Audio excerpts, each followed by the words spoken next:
In this lesson, you're going to learn about some of the key interview questions you could receive in investment banking interviews on the topic of valuation. In this video, we're going to focus on public company comparables and precedent transactions and overall general valuation concepts as opposed to the DCF or WACC, because we've already been over those in the previous lesson on the DCF and WACC analysis. We went over those in two separate videos there, so I'm not going to rehash that material here. Instead, we're going to be focused on overall valuation concepts and then how you use public company comparables and precedent transactions. So probably the most basic question you can get in valuation is, how do you value a company? And if you've already made it this far, this one is pretty easy. You can use public company comparables, precedent transactions, and the discounted cash flow analysis. The first two are examples of relative valuation, valuing a company based on what similar companies or transactions were worth. And then the last one, DCF analysis, is an example of intrinsic valuation, valuing a company not based on what its peers are worth, but rather based on its cash flows and how much in profits it's actually generating. A follow-up question you can get here is, when do you use which methodology? So do you always use these three, or do you sometimes pick and choose and use only one or two of them? How do you decide which one to actually use? The short answer here is that generally you're going to use all three of these because these are the three most common methodologies. So most of the time you're going to be using all three of these. That said, there are some cases where not all of these will be 100% applicable. One example is for a DCF analysis. If you're working with an early stage startup, an internet startup or biotech startup, for example, then oftentimes they will have no revenue, no cash flow. And so for those types of companies, a DCF analysis doesn't make too much sense. But for the other ones, you almost always use public comps and precedent transactions. You could have a case where maybe you really have no comparable companies, or maybe you have no comparable transactions, and in that case maybe you don't use one of those, or maybe you don't use either of those, but most of the time you're going to attempt to use all three of these methodologies. You could also get a question on which of these will give you the highest valuation: public comps, precedent transactions, or DCF analysis. So going over to our graph over here, we see that in this case the precedent transactions have given us the highest valuation range, followed by DCF, followed by public company comparables. In reality though, that just applies to this case. This question is a bit of a trick question because there's no one methodology that's always going to give you the highest value. Really the only rule that you can state here is that generally precedent transactions will give you a higher valuation than public companies, because precedent transactions are cases where a company has been acquired and the buyer has to pay extra to acquire the company, the control premium. So usually precedent transactions will give you a higher value than public comps, but aside from that, you can't say too much in general about valuation methodologies. Some people say that a DCF will give you the widest range of values, which could happen, but in this case, as we see here, it doesn't. What I would say instead is that a DCF is the most sensitive to inputs and the most sensitive to assumptions out of all these methodologies. But which one gives you the higher or lower value is completely dependent on the situation in the company you're analyzing. So there's no general rule of thumb there. Now moving into the public company comparables and precedent transactions, probably the most basic question here is, how do you select the companies to use? So how do you determine which companies you should actually use? And we went over both of these in separate videos, but basically for public company comparables, there are three criteria you can use. The first one is geography. So are these companies US based? Are they based in the UK? Are they based in China? So picking a country or a region, as we've done here. The next criteria is industry. In this case, hardware and networking technology companies. We could have picked software companies or internet companies. With energy, you could pick downstream companies, upstream companies, midstream companies, for example.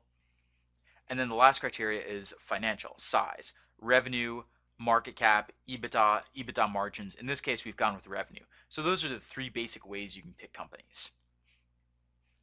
For precedent transactions, it's similar, except we add a fourth criteria, which is time. So usually with precedent transactions, we only look at transactions over a specific period of time, usually the last year or 2 years or 3 years or something like that. Because we don't want to go back 10 or 20 years, the transactions and the values are just going to be way too different from what you see today. So normally we pick a date range and use that for precedent transactions as well. Another question you can get here is, how do you actually find the data for public companies and for precedent transactions? And we've been over this before in the valuation section, but Essentially, you would go to the company's filing, their latest 10K or 10Q annual or quarterly report, and you would go in, take the shares outstanding, the information on cash, debt, minority interest, preferred stock, and so on, options from the filings, the historical revenue, EBIT, EBITDA, earnings per share, and other valuation metrics you pull from the filings and you calculate for the historical ones. For the future ones, you get these from equity research, as we did right here with the Hewlett-Packard example. So you use a combination of the company's filings and equity research to actually pull the numbers. It doesn't really matter which equity research report you use. Most of the time you pick something in the middle of the range, or you pick the report that gives you the most detailed information.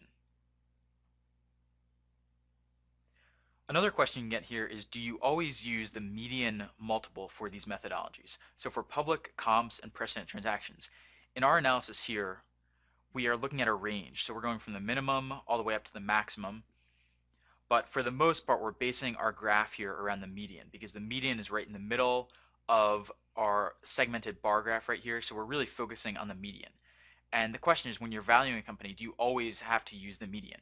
The answer is no. So let's say, for example, the company's performing really well and it's more similar to companies at the top end of your range, then maybe in that case you focus on the 75th percentile or even the maximum percentile in the set. So you don't have to use the median. It's just something that's standard to do and what you do most of the time. But if you have reason to believe that your company is underperforming or overperforming, you could certainly use other percentiles in the set.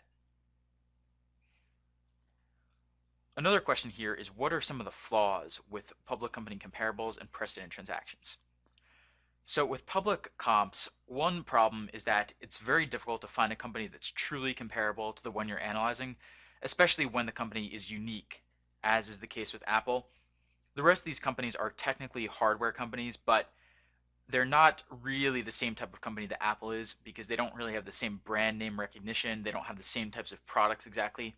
So it's difficult to find companies that are exactly the same. And that's actually one issue with the set that we've picked here, and one reason why the public comps may be undervaluing Apple here. Another problem is that the stock market is emotional, and so if a company has been doing really well lately, that's going to show up and be reflected in their share price. Whereas with a DCF, for example, that's not as much of an issue because you're looking at projections many years into the future. Also, for public company comparables, if you have a smaller company with a thinly traded stock, often your values will be inaccurate. So oftentimes, smaller companies do not work well when you include them in public company comparables. With precedent transactions, again, oftentimes you have trouble finding a target, a seller that's exactly comparable to your own company. That's probably the main flaw. Another problem is that oftentimes it could be difficult to locate the appropriate data. In this case, it was not a problem because all of our targets, all of our sellers were public companies, but with precedent transactions, you could often have private companies as sellers, in which case the data is much more difficult to find. Also with precedent transactions, the data tends to be a lot more scattered and random. We certainly see that to be the case here because our multiples range from 0.4x to 8.3 at the maximum. So clearly something very odd is going on here, and our multiples span a much greater range than what we would normally expect. Another question you could get on the topic of valuation is, how do you value an apple tree or a lemonade stand or a donut store or anything else that's not a company? And the short answer is, just like valuing a company, you could use relative valuation or intrinsic valuation. So let's say you're valuing a lemonade stand. Well, relative valuation, you'd look at similar lemonade stands and base your valuation around that. Intrinsic valuation, you would calculate how much cash flow your lemonade stand is generating, discount it, and then assume that you can sell the lemonade stand at some point in the future. And so you'd do a mini DCF analysis, except for a lemonade stand rather than a company. And you can really value anything imaginable with these two different methodologies, relative valuation and intrinsic valuation. One question is, what do you do here if you have a company that has no profit or a company that has no revenue? So if a company has no profit, this one's easier. For that case, you generally focus more on revenue multiples here. So for example, with biotech and internet startups and other tech startups, for example, oftentimes they have revenue, but they're not close to being profitable. So when a company has no profit like that, you would focus more on the revenue multiples. Now, if a company has no revenue, so let's say that we have Facebook in 2004, back before it was worth 10 billion or tens of billions of dollars, and it had no revenue, it was just starting out. What we would generally use then is, instead of looking at revenue, EBITDA, and PE, for example, we would look at metrics like enterprise value to unique visitors, or enterprise value to page views, or other metrics like that that assign value to the company but which don't require actual revenue or profit yet. A lot of people get this one wrong and they think that you should do a DCF far into the future, so 20 years into the future. The problem there is that if a company doesn't even have revenue at the moment, how can you project what its cash flows are going to be if it doesn't even have revenue? So normally you just use different metrics if the company doesn't have revenue or profit. You could also get questions on what are some other different valuation methodologies besides the three most common ones here. There are probably dozens of different methodologies, but some of the most common other ones include sum of the parts, liquidation valuation, replacement valuation, LBO analysis, future share price analysis. There are probably others even beyond this. These are just some of the most common ones. With some of the parts, if you're valuing a company like General Electric, let's say, that has many different divisions, so entertainment, energy, manufacturing, let's say, what you would do here is you would assign a value to each of these different divisions. You would value each of them separately, come up with a different set of comps for each one of them, come up with a separate value for each of them, and then add them together to determine the value of the company. So that would be sum of the parts. With a liquidation valuation, you go to a company's balance sheet. So let's go to Apple's balance sheet right here. And what you do is you assume that they sell off all of their assets. So you assume all these assets are sold. You take this total assets number and then you subtract their liabilities. And you assume that they use the proceeds from these assets to pay off their liabilities, and then that the remainder goes to the shareholders of the company. The tricky part here is that you have to value the assets differently based on what they are. So you might have to value them below what's on the balance sheet values, or sometimes even above that, depending on what they are. So that requires some work, but that's the basic idea behind a liquidation valuation. Replacement value is similar, except you look at the cost of actually recreating each of the company's assets, to actually recreate their entire balance sheet. How much would it cost to replace their inventory, to replace their PP&E, their long-term securities, and so on. Replacement value is much more common in real estate. It's much more applicable for real estate companies and REITs, real estate investment trusts, because property and buildings take up such a large amount of their value, it makes sense to use it there. With an LBO analysis, this is something that we're going to get into later on, but the basic idea here is you assume that a company has been purchased by a private equity firm. You set the return to a specific level. So you say, to hit a 20% return, how much can we pay for this company? And that's the essence of an LBO analysis. You assume that a PE firm buys a company, and then you work backwards to get to a specific rate of return. With a future share price analysis, you try to project a company's share price in the future based on the PE multiples a year or 2 years forward and their current EPS. So in this example, we might look at these 2010 PE multiples for the comparable companies and then use them to try to project what Apple's share price is going to be into the future. Future share price analysis is not that common, but you do see it sometimes, especially when metrics like price to earnings and price to book value are more important for a company. So those are some other valuation methodologies. You could also get a question about industry-specific valuation methodologies. The short answer for this one is that most of the time, the methodologies themselves are very similar. So you can use a DCF or precedent transactions or public comps in other industries. It doesn't matter what industry you're in, but sometimes you use different multiples, and sometimes you make changes to methodologies. So the classic example here is the DCF analysis. For financial institutions, for example, you use what's called a dividend discount model instead, and you value the company based on PE and EPS rather than free cash flow. For different multiples, we've been over this many times already, but essentially you would be using different industry-specific multiples, such as EV over EBITDA, or price over funds from operations, or adjusted funds from operations for real estate, for example. So most of the time, the methodologies are the same or are similar, but you use different multiples and you make slight changes to the methodologies. Another question here, back when we looked at our public company comparables, we said that oftentimes a company's financial profile here, so how much it's growing revenue-wise, what its margins are like, will tell you what its multiples will be like. But sometimes that doesn't happen. Sometimes what happens is that even companies that have very similar operational profiles are actually valued much differently by the market. So one example here, let's look at Intel. We see that they're growing around 22% revenue-wise with around 40% EBITDA margins. And Apple is actually very similar, 25% revenue growth, 30%, 31% EBITDA margins. And yet, if we go down and look at some of their multiples here, we see that they're actually fairly different. The EBITDA multiples are off by around 25% or more for Apple versus Intel. And the same goes for the revenue multiples. And even for the PE multiples, they're quite a bit different here, at least for the 2009 number. In 2010, they're actually the same. So why is it that Intel and Apple are valued so differently here? The short answer is that many times a company's recent performance can influence its stock. So if it has reported good earnings recently or earnings above expectations, it could be valued more highly. If the company has some kind of irrational exuberance about it, as Apple does here, if investors really, really like it and it's on fire, it's had a lot of recent good news lately, then maybe it'll be valued at a premium next to other companies on the market. So there are a number of reasons that a company's valuation could be much different, even if its financial metrics and its operating performance are relatively the same as other companies. Another question here is, what do you do when you're valuing a private company? So how do you value a private company differently? Most of this is the same.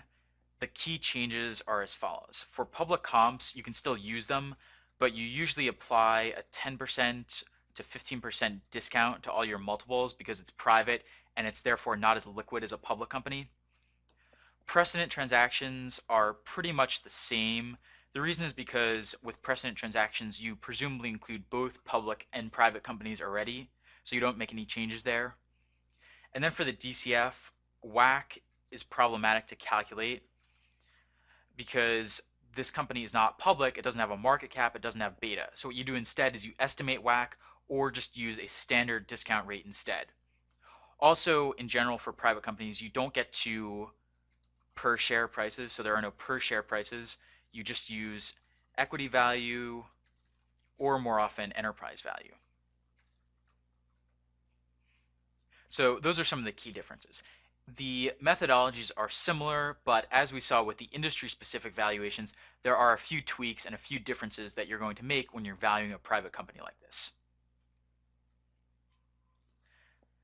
And then one final question here is, what do we actually use a valuation for? So it's fine that we've created this fancy valuation, we have all these numbers, but how do we actually use it? And there are a couple ways you could use it.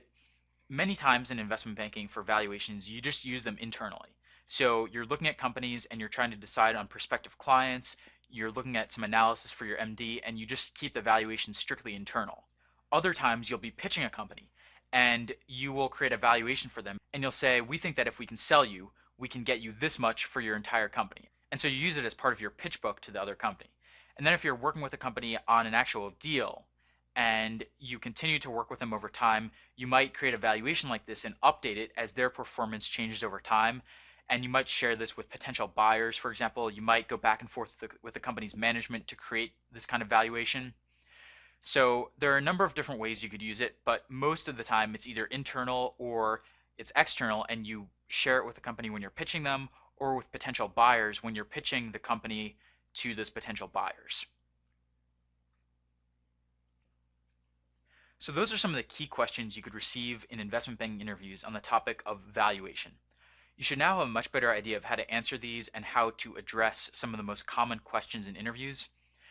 Coming up next, we're going to be getting into financial modeling in more detail, and we're going to be looking at the merger model and LBO model, and we'll go through a real-world example for both of those of how you set them up, how you make the proper assumptions, and then how you can actually take much of the work that we did for our three-statement model over here and then just apply it to the merger model and LBO model scenarios.